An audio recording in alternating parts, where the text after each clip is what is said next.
Hello everybody, welcome back with Daily Devotions with Pastor Peter. Last chapter we read was chapter 13, so we're now in chapter 14, and then we see here what kind of guy Abram really is. Not only is he a kind man, but he's not a man to be messed with.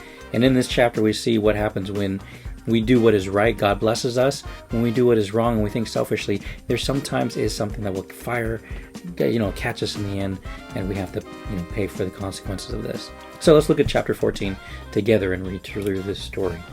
About this time, war broke out in the region of King Amraphel of Babylonia, King Arioch of Elasar, King Kedorlaomer of Elam, and King Tidal of Gomim. Fought against King Berea of Sodom, King Bershia of Gomorrah, King Shinab of Adam, King Shemer of Zebulun, and King of Bela, also called Zor. The second group of kings joined forces in Siddim Valley, that is, the Valley of the Dead Sea. For 12 years they had been subject to King Kedorlaomer, but in the 13th year they rebelled against him. 1 year later, Kedorlaomer and his allies arrived and defeated the Rephaites and the Ashtaroth Karanim, the Zuites of Ham and Emites of Shaveh, Kiriathaim, and Horites of Mount Seir, as far as El Paran and the edge of the dark wilderness. Then they turned back and came to En Mishpat, now called Kadesh, and conquered all the territory of the Amalekites and also the Amorites living in Hazazon Tamar. The rebel kings of Sodom, Gomorrah, Admah, Zeboim, and Bela, also called Zor, prepared for battle in the Valley of the Dead Sea. They fought against the king Kedorlaomer of Elam, King Tidal of Goim, King Amraphel of Babylonia, and King Arioch of Elasar, 4 kings against 5. As it happened, the Valley of the Dead Sea was filled with tar pits, and as the army of the kings of Sodom and Gomorrah fled, some fell into the tar pits, while the rest escaped into the mountains. The victorious invaders then plundered Sodom and Gomorrah and headed home, taking with them all the spoils of war and the food supplies.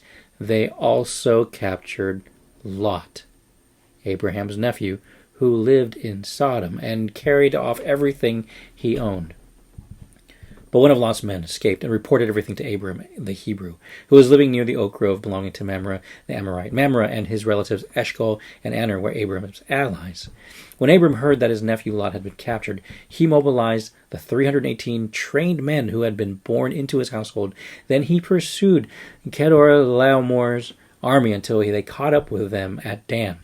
There he divided his men and attacked during the night. Kedorlaomer's army fled, but Abraham chased them as far as Hobah, north of Damascus. Abraham recovered all the goods that had been taken, and he brought back his nephew Lot with his possessions and all the women and their captives. After Abraham returned from his victory over Kedorlaomer and all his allies, the king of Sodom went out to meet him in the valley of Shaveh, that is, the king's valley.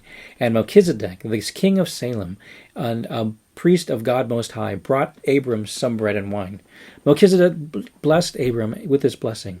Blessed be Abram by God Most High, creator of heaven and earth.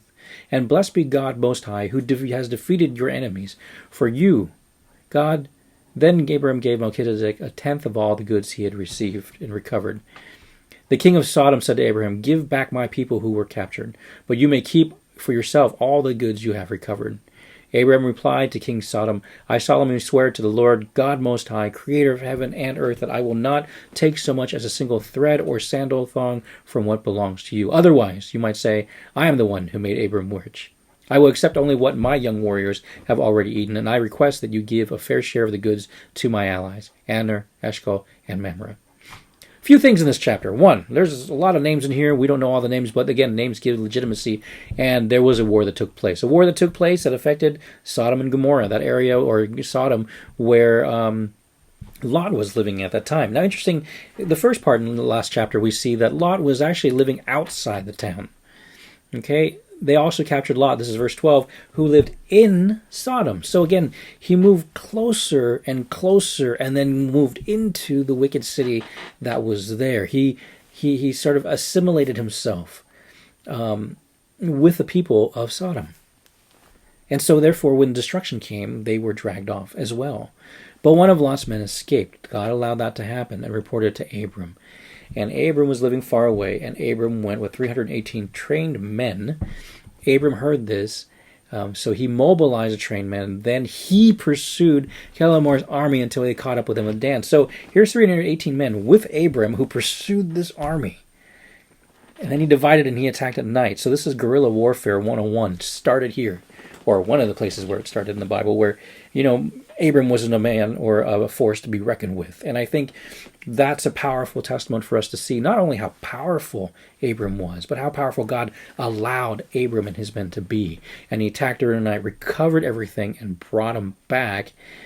And we see here the priest Melchizedek.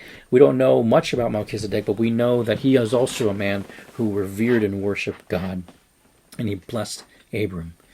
And then, Abram, even then at this stage, he deserved all these winnings or all these possessions that he was able to recover, but he didn't take any of them, trusting in God again, and knowing that he didn't want to be at the mercy of anybody else. He wanted God to have all the glory. When was the last time we looked to God for everything like Abram did? Trusting in God. As we see in his life, he left he left home, he left he left everything that he knew. He trusted in God, except for the whole going down to the Egypt thing. That wasn't too much of a good trust. But then he trusted in God and saw the truthfulness that was there in God and how he could rely on him. And he did. And he won. And as we see here, it takes us to have ultimate faith in God because we know that God would bless us and he has no desire to harm us. The question is, do we believe that? Abram did, and he was successful. As we continue on with the next chapter, we'll see the successes of Abram and what God blesses him with. And the same thing can happen to us if we trusted in him. So, my friends, as we continue on with this, look at the character of Abram.